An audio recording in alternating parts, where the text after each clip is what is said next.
Okay, alright. This is a Tigon media production in collaboration with our technical partners, Wentorum Media Digital Equipment. We're at the Spine Building at the Liverpool International Music Festival Academy event. And we are here as a media production project to cover Liverpool International Music Festival Academy event today. And it's called the Open Source. What actually is open source? Some say there is a type of source that is free of preparatory ingredients and procedures. Also, there are people saying it's a digital tech definition for open source as an SOURC for softwares. But today, the person that's going to tell us the real meaning of what open source is here with us. When I was growing up, I think sauce is like something like spicy thing you can eat with food and make you happy. But here today, well, the only one person that can tell us excellently what the meaning of open source means is the curator and the chief executive of Liverpool International Music Festival, and also at the same time the program director. He is the one that also normally highly organize and implement the Liverpool International Music Festival in and out every year. He and his team handle the festival excellently and successfully every year, from strategy stage to the post-event checklist. Check this man out, the most fantastic, fabulous organizer I've ever seen, Mr. Yaw Owusu. Welcome to the program. Thanks for having me. I think there's a lot of people in my personal life who would say I'm not the most fantastic, fabulous organizer, but maybe professionally, I'm all right at that. Yeah. So, Mr. Yaw, what's the main drive for you and your team on the Liverpool Academy to put up an event like Open Source for musical emerging artists between 16 to 12 years old and the music industry in the city of Liverpool? So, the LIMF Academy's main focus has always been how to support emerging music creators from 16 to 25 across the Liverpool City region, how to support them, improving their creative, development, but also their career progression. How do you kind of share information, connect them to a network, offer funding, etc., because we know these things are vital, and they're vital even more so for music creators that are based outside of London, because as we know, the music industry predominantly is in London. So when you're 300 miles away, say, you're not exposed to as many opportunities for education or engagement or connectivity. So the academy is aimed at kind of filling that gap. And what we've looked at when the academy started in 2013, it's like you've got the universities, you've got the record labels, you've got all their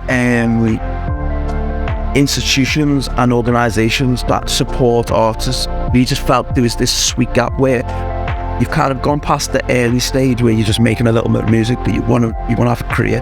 So what can we do? How can we intervene here and do this? So for the past 9 years, we supported a lot of artists, but a lot of our work is behind closed doors. So we take a cohort every year and we do masterclasses, networking. We do performances and stuff that's public, but in terms of the development and the education element that we do, which is so vitally important, a lot of it is private. So what we felt like is, especially coming back on after the pandemic, and a lot of music creators have struggled and people weren't allowed to travel. So it was like, what can we do to bring people together where we can give what we'd give to the cohort behind closed doors to a wider audience? So that was the idea of doing a conference and doing it this year. And then Open Source, to go back to your intro, about 12 years ago, I read a book by a writer called Matt Mason, called The Pirate's Dilemma. And the book essentially talks about how technology allows people to be pirates, essentially take what's there, tweak and change it, and then present it back either as theirs or just something new, right? And the concept of that's open source, because sometimes it's done on purpose. So if you think about MySpace or Facebook or any of those things, they allow you to go in, and within parameters, you can change the source code to suit what you want. So you can put your own picture in there, you can change the title, you can adapt it somewhat.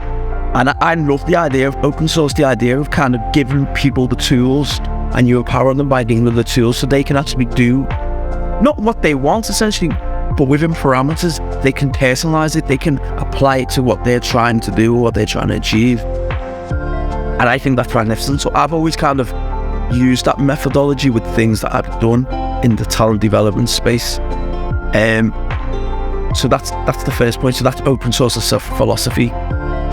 Open source as a brand, about 5 years ago, me and two friends of mine, we started wanting to develop a new platform that would be, have the spirit of streetwear, but would have this, again, the community thing going on. So it would be like sharing creativity, helping each other, etc., etc.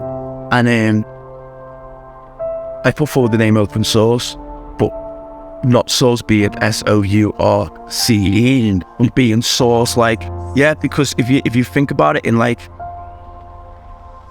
hip hop language, source is style. It's like share something. Yeah, it's slang. So like that person's got the source, and sharing the source, and the idea of hot sauce. There's all these things. So I thought, okay, why not put it together so that it's something quite unique, and obviously it stands out on in the digital space. So if you Google open source, the way we spell it, so that's the idea. And to me, it was like it's a brand that we've essentially sat on for years. So then when I was like, okay, we're going to do this music conference, I want to do something that is, I want to position it as being like slightly cooler and more interesting, because this is aimed at a young audience. This is not like some other conference like the Sound Cities or that, which is great, but that's more business to business. I want to, okay, well, music business. Yeah, I want to make music business interesting and position it in a way for younger people who are at that emerging stage to look at and go, yeah, this is interesting. So that was the idea, open source being the brand, and that's the idea. I'll roll it out, but it's almost like a sub-brand of the academy, but we'll see how it develops. That sounds great. That really sounds great. It's a very interesting idea and concept. Mr. Yaw, what are your perspectives in the music community development in the city of Liverpool? Like, what are your views? I think talent development and music development in the city is always been, I think it's seen as a given. You've got Liverpool, where we've had all these great artists come from this city, and a lot of times we haven't done loads of infrastructural things to ensure that it happens. So you think about, we've had some of the biggest scenes in music around the world. So Merseybeat, the house music scene, the punk scene. These are scenes that even like the Britpop scene to some degree. These are scenes that have taken over the world. They've impacted the world. So if you think about the Beatles and that whole scene there, whether you can Cilla Black, Jerry and the Pacemakers, etc. Like these are bands and artists that have now the impact of the world. They changed music across the world. Think about you go to like Cream and the house music scene. Cream was the biggest house music maker in the world. It's one of the biggest brands. It's electronic brands in the world. So what I'm saying is, if you just pick them two, these things have seemingly just developed organically, right? But if you think about the last 30 years out of Liverpool, we haven't had that much talent go on to reach upper echelon. And I don't believe it's because I don't believe it's because the talent's not there. I think in this day and age, you've got to do more to systemically support talent, right?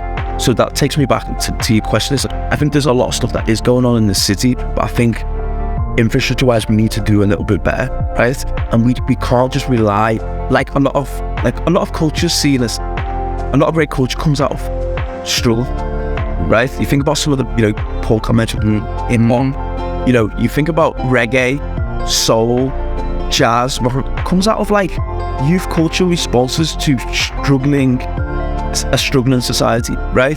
But I don't think we can rely on that. Yeah, I don't think we can rely on it and just go, well, you know what? Music's gonna be made anyway. I think we've got to try to optimize, especially in a city like Liverpool, where we use music as a badge of honor in your city. So I think musical support, right? And also within that, it's like, I think even more in a world where people go, well, you can make a song in your bedroom, put it online, you go on Spotify, and then you'll be a superstar. I think that's false, and I think it's a dangerous thing, because for every artist that does that, and it's never that straightforward, for every artist that does that, there's 20,000, 30,000 that try that and it doesn't work. So I think we've got an obligation of responsibility to ensure that we actually get good information and good opportunities to those emerging talent. We support them far as possible, because there's a bigger thing here at play. We don't want to support them to the point where they get good enough and then they move to London and then they set up shop there and they do the thing there.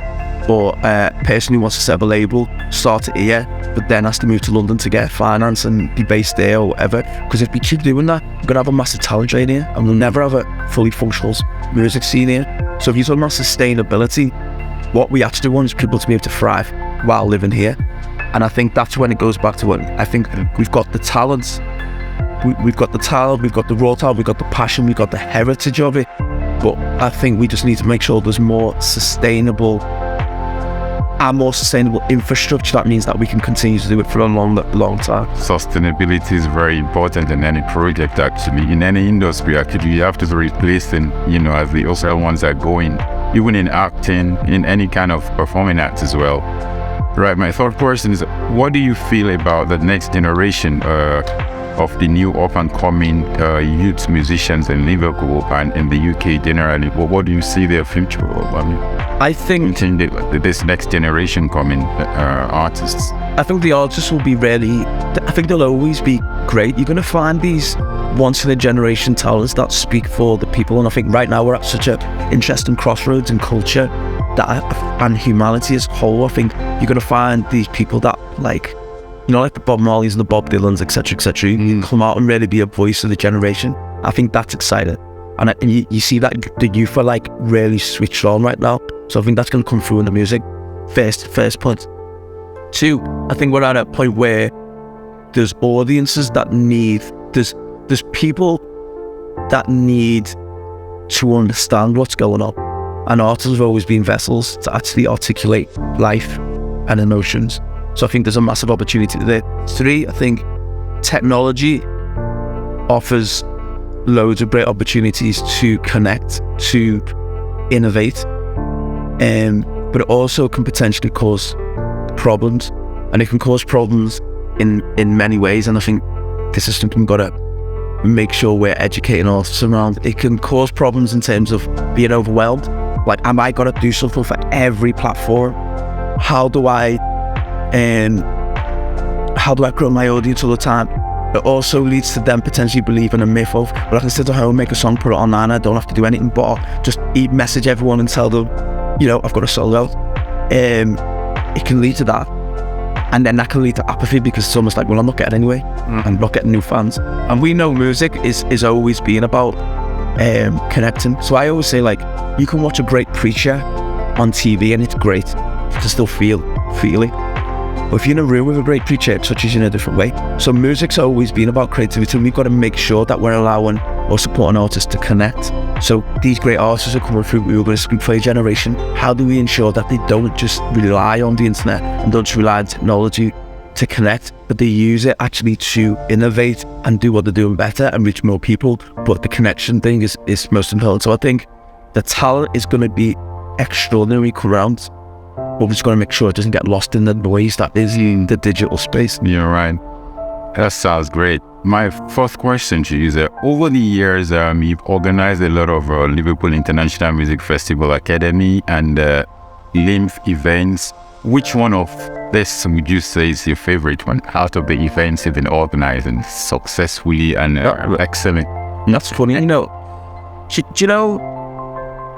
the LIMF Academy is in my heart in a different way, because I think the LIMF Academy as a whole entity, as a program and initiative, is providing something that needs to be provided, right? Whereas we've had a lot of great LIMF, we've had a lot of great festivals. You got the Nile Rodgers, the Damian Marleys, the orchestras, the Garage Classical, so many great projects with MTV, BET, and they're great, don't get me wrong, and each of them is fulfilling in their own right to be able to weave a story and have hundreds, well, tens of thousands of people at any one time come and enjoy the music. But I think the Academy has an intrinsic worth within the city and a role to play that's bigger than an event, which is bigger than cohesion. So I think the Academy is something I'm proud of, and I think every time we do a new iteration of the Academy every year, when we kind of develop or tweak it, that becomes my favourite. Like, I'm very proud of open source as a concept. I'm very proud of us doing it in such a wonderful space, because I think that younger major artists shouldn't necessarily just be in a small space somewhere that's cheap. I think they should see what the adults see in the city and feel a part of the city somehow. And yeah, I think the way we organise it, that, you know, from the team of Culture Liverpool and how they like organise it to a team wonderfully and take it as seriously as they take anything.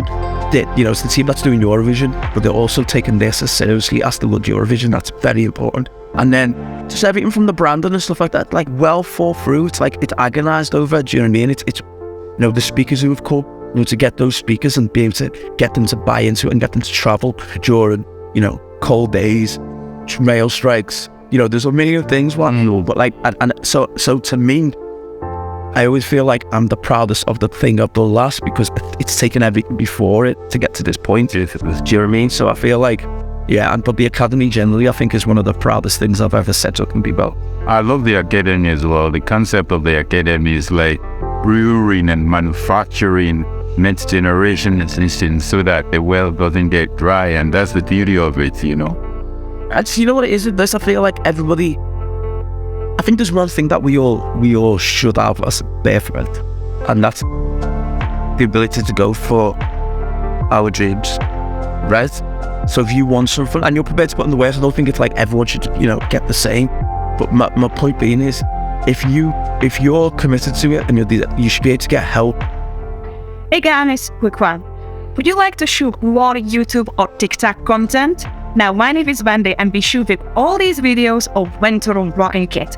If you want your YouTube or TikTok studio in the back, check the link down below and see what it can do to grow your following. Now back to our main guest. Pursuing what you want to do, your purpose, right? And the Academy just trying to do that within the music space within Liverpool.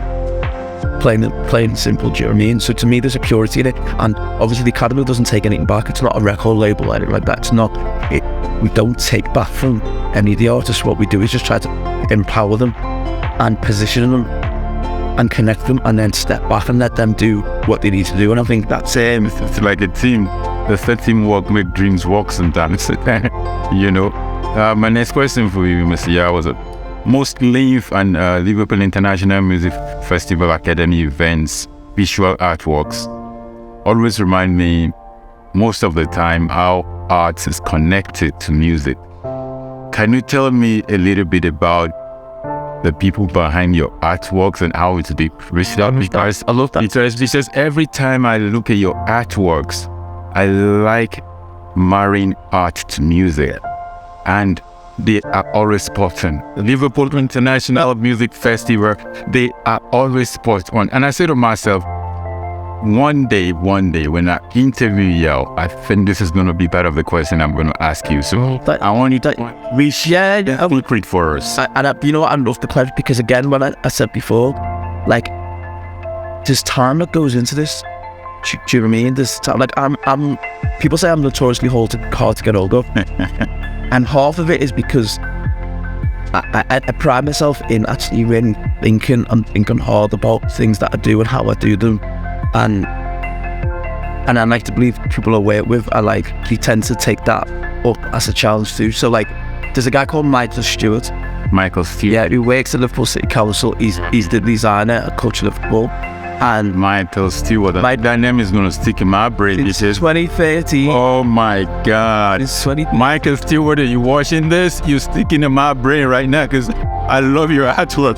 Michael Stewart, 2013. So when I got brought into the council to do LIMF, which is to say, when I started working with the council to do LIMF, Mark to Liverpool had a team, and I was to work with them, and I got introduced to Michael, and I was like, this is what I want to do, and LIMF's going to be this and all this, and he came up with that first, LIMF was like bright pink, and then he had the green and we had the blue, and he was just prepared to go. He's like, look at these logos, what do you think of this? Let's make the music things like this, but let's do it like this, and it's all so we responded. So like every year we reimagined the whole of LIMF. Like every year there's a theme, so when I go in with the theme, he goes away and comes up with a visual representation of it, and we bind it back, and every year we change the whole of LIMF. And don't trust me, it's always supported that we want to just redo everything every year, but we've gone, I'm giving it a new theme every year, a new direction.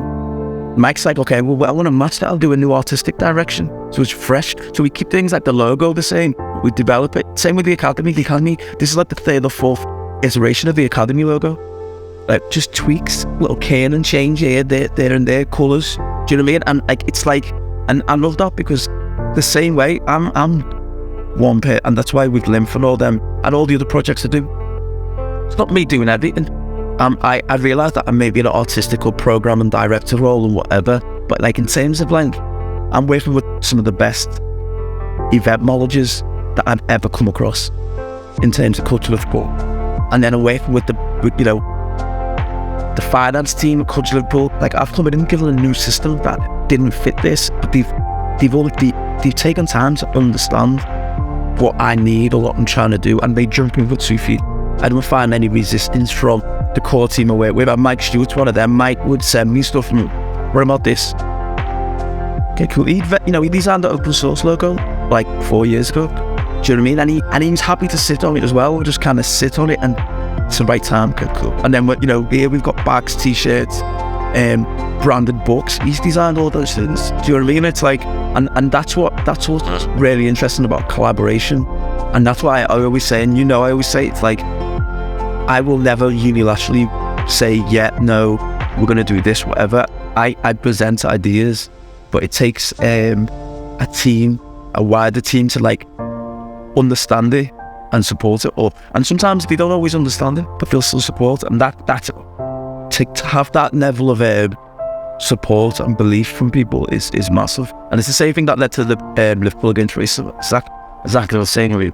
What you're saying here reminds me of Michael Jackson, if I might say a little bit about that. He said, when I hear the music in my head, I hear the tune in my head, I hear the beats in my head, I hear the rhythm in my head, but I'm so blessed with the producers that help me to bring it out of my head the way I want it to sound, and we work and work and work. And this just reminds me of this artwork artist who's been married to Liverpool International. You're so blessed with an artist that can bring it out of you. And he does all absolutely. So my own website, loads of projects I've done separately, I've gone to him, and like I really enjoy, and it's challenging, but I really enjoy working with Michael Stewart. Oh my! And a few words I wish you watching the video, right? I really like. You're a very creative person, because most of your artwork gets me like, this is another one, So no, I love that. It's not just you see, from Tigon Music carried out a primary research in the Northwest in 2018-2019, before the start of the pandemic, on a mentoring of emerging artists. Most of the emerging artists that we interviewed about 45 of them in Liverpool and in Manchester, and only 2 of them said they have a mentor in the music industry that can mentor them, nurture them, guide them, and see them through their program, their next stage in the music industry. Mr. Yaw, what do you think, or what would you say, your perspective on mentoring of young emerging musical performing artists by well-established artists? I think mentoring as a resource is critical. So one of the other projects I'd run, I'm the senior manager of Power Up, which is a nationally based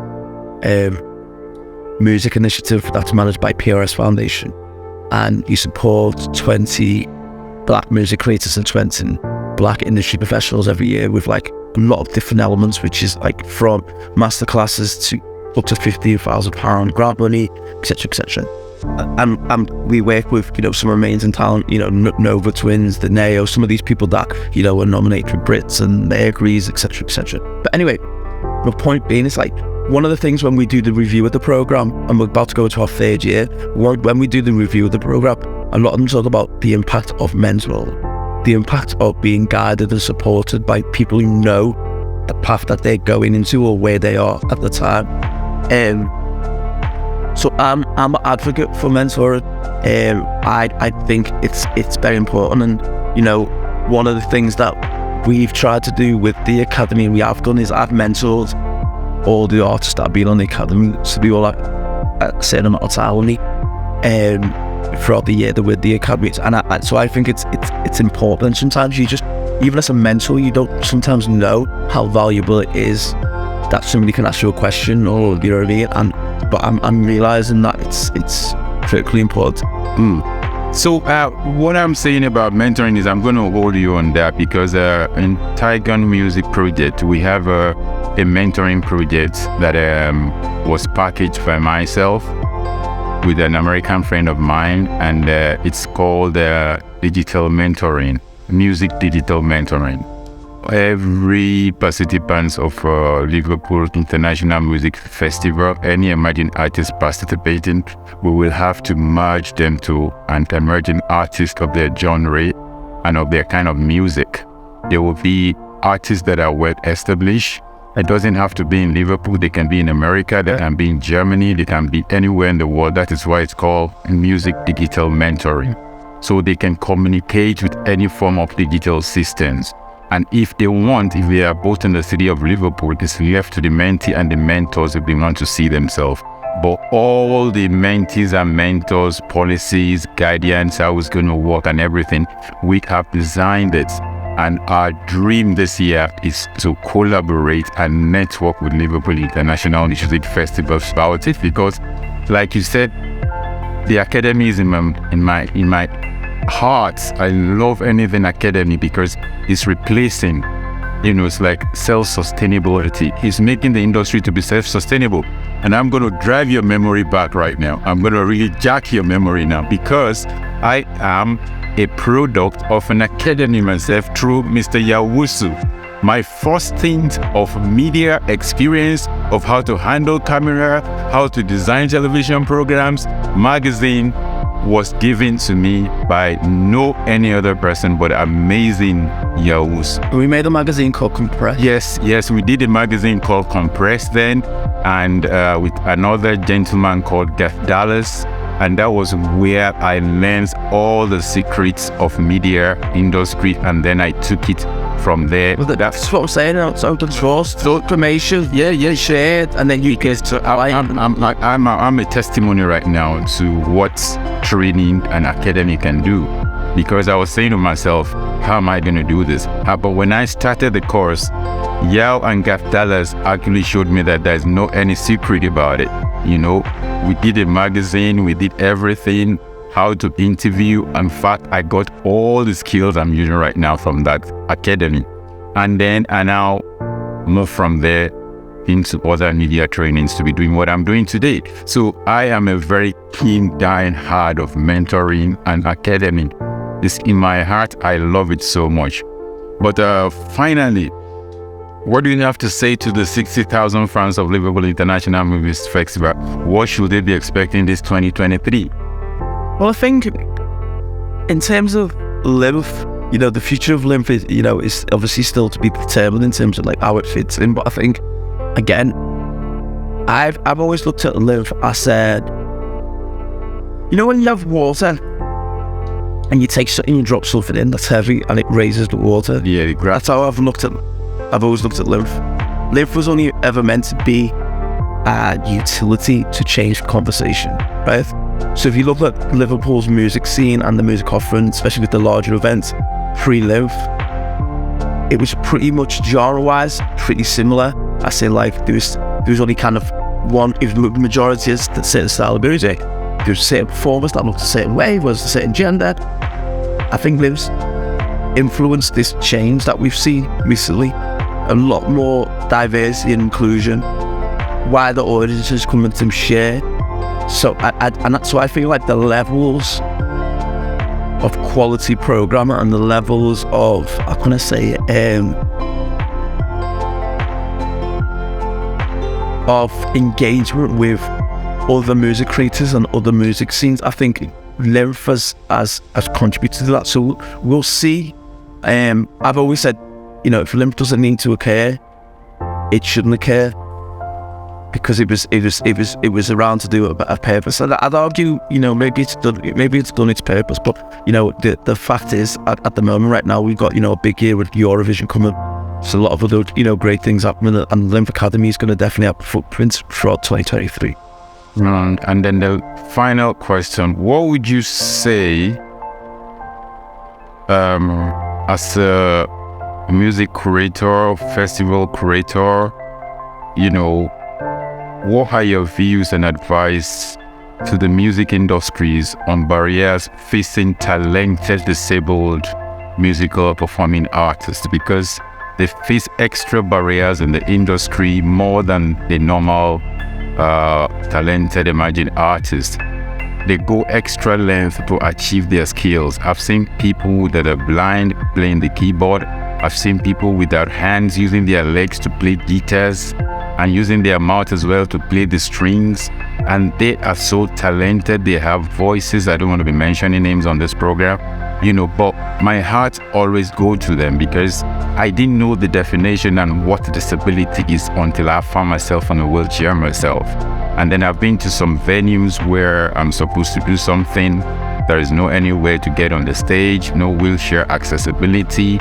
And I think the record labels as well should please, if they're watching this program right now, have compassion, empathy, and sympathy for what we regard as inclusion, diversity, recognition, equality, and representation. And the music industry, I think, because talking about all this stuff, diversity, inclusion, and all equality, without carrying these people along, to me, I think I would like to hear your view on that and what you think. And I'll tell you my own view of what record labels should. Yeah, I think you're 100% right, and I think there's a challenge there. I feel we put the onus too much on record labels to fix stuff. Record labels are what they are, right? They're a commercial entity that's not about artistic development, or really not about inclusion, not about representation, unless it fits their commercial model, right? I think there's a massive audience that either doesn't care about someone's disability as long as the music is good, or there's an audience there that will resonate with someone with disability and be interested. So I think there's a commercial model to make it work. I think record labels, like with everything, they will support it when they know it's going to economically make sense, right? And that's horrible to think about. I think we've got to call it out how it is, because that's reality. So, there's a time when record labels didn't support race music until they knew it was going to make money. So they see the audience and they see that people wanted it. They do want to support it. Radio stations, same thing. That changed. Yeah. There's been stories of, female artists don't sell records, but then you have some of the biggest Whitney Houston, the Beyoncé's. Oh no, they do sell. So a lot of times, unfortunately, in the majority, in the space of majority, but popular culture, it takes models of success, even if it's not massive, but models of success for people who invest largely to get involved, right? So I think there's work to be done on a grassroots level and within scenes to challenge some of the preconceptions maybe that artists that are living with disabilities can't sell records or don't have audiences, etc. And there's, the wonderful organisation like Attitude Is Everything. We do a lot of great work in the music space around that, and I think we've just got to ensure, because the good thing is there's legislation that means that organisations have to do better, venues have to do better. So we know that the environment for it is there now. There shouldn't be real physical restrictions anymore or especially not in a mainstream venue. So hopefully we'll get to a place where that means that once you can start demonstrating audience and development and all that, I think the investment will come. But I think it's going to start on the ground, because I think any excluded groups, it always starts on the ground. Now, record labels, Warner Music Group, Universal Music Group, Spotify Music Group, EMI Music. I'll keep on naming the big ones, and even the small ones. I think you heard what Mr. Yaw Owusu said. He's a reputable person from the music industry. And also, I myself, as a disabled, talented performing artist, I'm a singer-songwriter, I'm a saxophonist, and what I go through in the music industry, I hope you guys are watching right now. So try, get in touch with us. We can do something better for disabled people. They can make money as well. They can go on tours as well. Don't let their disability be their limit. It's not your ability, your disability, but your ability to achieve, because these are bunch of talented disabled artists out there as well, and I'll keep on advocating for them with the last blood of my body to make sure record labels do something about it. Have a special department, train people to deal and how to work with disabled people and see them through their dreams as well, to their dreamland in the music and performing arts industry. And Mr. Yaw, we thank you so much for your time to talking to Tigon Media Production in collaboration with Wentorum Media Technical Equipment. We thank you so much for your time, and we wish this events go on successfully. As you always do your thing excellent. Thank you so much for your time. Yeah, I appreciate it.